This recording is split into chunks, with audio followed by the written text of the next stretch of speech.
Sir. Pag ano sir, pag sirado. Pero huwag lang ipinersa. Huwag lang ipinersa. Halimbawa, natrap na at merong nagpo-push na. Nangyari sa Tamsibaya nga. Hindi sila pinersa na siya. Hindi siya naging rescue. Hindi niya binubusa. Yun ang tendency na. Kaya dapat ano talaga, kakausapin muna yung ano. Na hintayin nyo ang mag-rescue galing sa labas. Huwag nyo pwersahin galing sa loob. Kasi ang ano talaga, feature niya talaga, dapat mula sa labas yung bubuksan. Pag sa loob kasi, mag-i-stock talaga. Kasi nga yung ano, etong ano, sa labas siya ina-access. Assuming sir, may nagkamali kasi, nagpanic, pinersa nga yung so kaya lang, dapat ganun na lang yung hindi na sila magbuksan. Anong susunod na, anong possible na ano namin ulit doon? Magkaroon sir. Kasi nasira na yung door cam. So ibig sabihin, naglakad yung ano, nahihirapan. Pag nasira yan sir, yung device natin sir, mag-detect yan sir. Kasi ito, yung switch na to, nag-ano yun sir, contact din yan eh. Tsaka itong move ko to. Pag nasira yan sir, kasi bibengkong to, di ba? Alam mo, bibengkong to. pag nag-malfunction na yan sir, dito talagang gagawin. Pipiling sa ano lang. Switch lang yan, ano na. Pero yun talaga, dapat hindi dumating sa point na pagpersahin. Dapat, ang una, pag na-trap, i-check yung tao sa loob, kung okay lang siya, i-assure siya na marirescue siya. At huwag siyang gagalaw hanggat di nagbubukas yung nga sa labas. Ina-advise ko kayo sa dati, di ba? Huwag na magbubuksan mo. Yes, gano'n naman, kinakausap naman namin yung natrap. Kami tubig, may tubig naman sila. Hindi natin tubig dyan. Saka abot sa yung na-traffic. Kasi may hirapan sa Masuko kasi. Hindi naman ano sir, hindi naman masusuko. Kaso panic. Kaya Lalo na kasi ano, super OA3 yung na-trap. Sige, i-try nga natin mag-panic yung babae. okay na sila ni Sino yung gusto magpa-trap? Si Si volunteer nakataas ng kamay. Kailangan babae, hindi lalaki. Babalik kami mamayang 1:30. Rescue namin. Oh, labas na. Okay lang kayo dyan? Kaya recall na. Magkatuhan sir sa Maganda pala dyan, magtago pag lunch break. Tara na, dito pala magtatag. Wala kaming alam dyan. Hindi pa kasi tapos yung training, hindi kayo ma-rescue. Pag sila nakapahagi sa susi. Kakainin niya na sir yan. Kalang pa, kalang. Paamo. Kalang. Yan. Parang yung saray ko. Gusto mo kasi may ibig ka niya. Pasok ka na. Pasok ka na. Parang tatlo na kayo na trap. Eh yun sir yung purpose ng ano kaya kailangan. Kasi pagbukas Mamaya maipit. Naka-spring ano siya. May susunod na agad. Tawag. So kailangan talaga body-body. Tanong siya, halimbawa trap out po. Siyempre, halimbawa ako yung trap sa loob. Dala na ba yung filter kung pagkabasa? I-try natin kasi siya. ano yun sir, may ganyan thesis. Eh ano yun sir, Battery. Okay sir. Diba? Try mo tawag doon. Try yung victims, tawag ka doon sa loob. Ikaw.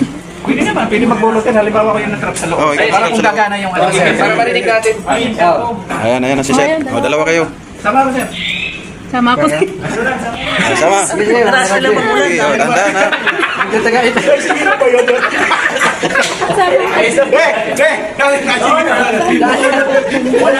Okay. rescue. Pag nandun na kami, mag-siali siya na. Lagi lang ang order. Abando siya. Predict mo sir kung ano. Sige, wait lang, pa-try ko sa kanila. Hindi nyo Hello. Kumusta naman kayo dyan? Gusto niya sa Dubai. Long distance yata. Baka minilitin sila sa Sige. Okay lang ba kayo yan? Malinaw. Hello. Oh, nakakahinga pa ba? Oh. Parang malabo. Hindi na kayo bubuk. Hello. Ano yan? Wala. Ayun na ba? Wala sir. Anong status nyo dyan sa loob? Laglag kayo dyan sir ha? Single, double. Pinadala sa inyo lagi mag-open manually ng ano natin, pinto. Kasi may mga procedure tayo sa kung paano pinaka-safe gawin, kung paano pinaka mas okay gawin. Kasi ang ano natin sa elevator natin, unang-unang titingnan natin yan kung okay ba yung ano natin, yung natrap na pasahero. Pwede natin siya kausapin sir through intercom. Yung intercom natin sir, may located naman siya sa security. Tsaka dito sir sa sa ground floor meron naman po dyan. Yan yung telepono no? Sir. Tatanungin niyo muna sir kung kumusta ang status ng ano natin. Pasahero, pag okay naman sir, ang sunod na i-check nyo sir, kung nasaan palapag yung ano natin, yung elevator natin. Usually makikita natin yan sir sa HOP, o pwede rin natin itanong sa ano, kasi naka-indicate yan sir sa loob kung nasang floor siya. So, pag naalam na natin kung nasang floor, kunwari, sabihin na natin sir nasa 5th. Pero possible dyan sir, pag ganyan, nasa 4th floor yan sir, o kaya ano. Kaya ang gagawin natin dyan sir, may dalawang klase tayo sir ng susi pag magre-rescue. Ito sir, itong maliit na to para to sa control panel natin. Sa loob sir. Kasi labas. Sir. Tapos ito yung mahalaga sir. Ito kasi yung gagamitin natin sa pag-rescue. Door key. Door key sir. Ito sir, delta key ang tawag namin dito. Ang proper ano niya sir, proper position ng pagbubukas ng pinto natin dapat ganito. Hindi pwede naman ganito sir, kaso mahirap ipilit. Sir, kaya kailangan ganito. Kasi kailangan may puwersa ka sir. Twist mo counterclockwise. Tapos bukas. Tapos silip lang konti, hindi natin pwedeng buksan agad kasi possible wala dito yung elevator, tapos pagbukas mo, sobrang lalim, hindi ka mahulog. Kaya ang gagawin natin dyan sir, bukas, silip. Pag nakita mo nandiyan yung elevator natin, bukas, tapos talang ng pinto sa paa. Tapos, after nyan, pwede natin to sir pisilin, o pwede rin natin iangat lang sa natin. Pero usually ang ginagawa namin para mas madali, pinipisil lang namin yung sir. Tapos after nyan sir, bitawan nyo na agad. Kasi usually, ang ginagawa ng ibang pasahero, pag may nakita silang liwanag sir, pag awang ng konti, pwersahan na nila yan. Kaya possible, bumitaw maipit dito. Kaya pag bukas nyan, pag bukas na ito, tanggal agad, tapos bukas. Ganun po ang ano natin yan sir, yung tamang procedure. Sinong gustong alay? Wala naman tao eh. Testing sa loob. Question ako sir kasi ganitong posisyon. May nangyari na kasi yan. Dito ang rescue, umakyat, pakyat, biglang bumaba yung elevator. So patay yung tao. Dito kasi walang control ng emergency. Pag doon meron, alam ko. Pero dito wala. So hindi nila alam kasi yung ano doon. Kung ano yung nandyan is nandun sa ibabaw. Kaya makikita nyo. Nakikita nyo yun sir. Pwede kong ipakita sa video. Ayan, Pero yung rescue ko, nakaupo ba? nangyari na kasi na eh. Oo, naipit. Hindi ba sa ano, pwedeng ibaba sa pinaka-ground? Para yung... Nag-stock siya kasi. Naka-stock na siya eh. So, possible, i-rescue mo na talaga. Kung sa floor talaga siya nabutan. Pero yung sinasabi niya ano sir, Okay na, baka hindi na makahinga. Hindi, ano yan? May hangin yan sa... Dapat yung ano, naimatay na. Pag wala ilaw, wala yan. Sir, yung ilaw dyan, namamatay ba sa yung ventilation? yung ano yan sir, pag kunwari nawalan tayo Ng kuryente. Yun yung mamatay. Yung intercom natin, Hindi walang makino. Yung ano, yung ventilation. Meron din sa battery. Kahit brown out. Ilang oras siya mag-ano? Kasi yung, di ba yung natrap dyan dati, 2 hours yun.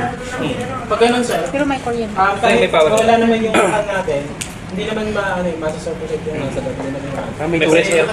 Saka may tubig sila na, hindi sila Marami silang tubig. Kung walang kuryente, natrap ka ng 2 oras. Pag doon sa Diba? Pag walang kuryente, tapos 2 oras ka natrap. Hangin, wala. Sa ibabaw kasi minamadali ko na siya. Dahil matagal na sila dyan. May pubiya pa pa sa Hindi na ako akit sa taas para i-rescue. Doon pa ako gagawa ng adjustment ko. Dito na ako sa ibabaw. Okay na, safe pa ako doon. Kung sa ibabaw na ako sasakay. Safe naman sir. Pero Andun sa lahat sila. Ikaw yung makukulong. Hindi. May ipit kasi. Siyempre may team ako eh na pagkataas nila, ibababa ko siya uli para makalabas. Pero sir, pag ano, yung scenario kasi sir dun sa port, may nag-trip tayong safety sir. Kaya kailangan, ano mo yun na yun sir, tanggal mo na yung trigger na yun. Bago natin Pag sa loob, wala bang... Sabihin kahit anong araw doon wala na yun. Ano lang talaga, ang ano lang talaga purpose natin dito, rescue lang talaga. Rescue lang. Yung after ng rescue, sila na yung ano, kailangan pa sila tawagin. Ma-check pa rin nila kung safe yung ano, yung Kasi ang ginawa doon ni Jojo sir, binuksan niya lang yung dito. Tapos, after nun, kung ma-rescue niya sa kabilang... Sa baba na, sa baba. Doon na sila inano sa baba. Okay, labahan na sila sa early. May usually, i-operate lang ulit. Minanual na sila pag may nag-time. Saan baba yun? Sa ganoon na yun eh.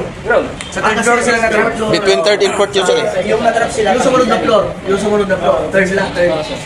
Kasi pag may safety na grip sir, hindi na talaga maaari. Kahit yung araw-araw daw, wala na pala. Dahil pag yun na nangyari, nag-trigger na yung safety switch natin. Hindi na sa kaya. Okay, nag-auto shutdown siya. Nakat na yung power doon.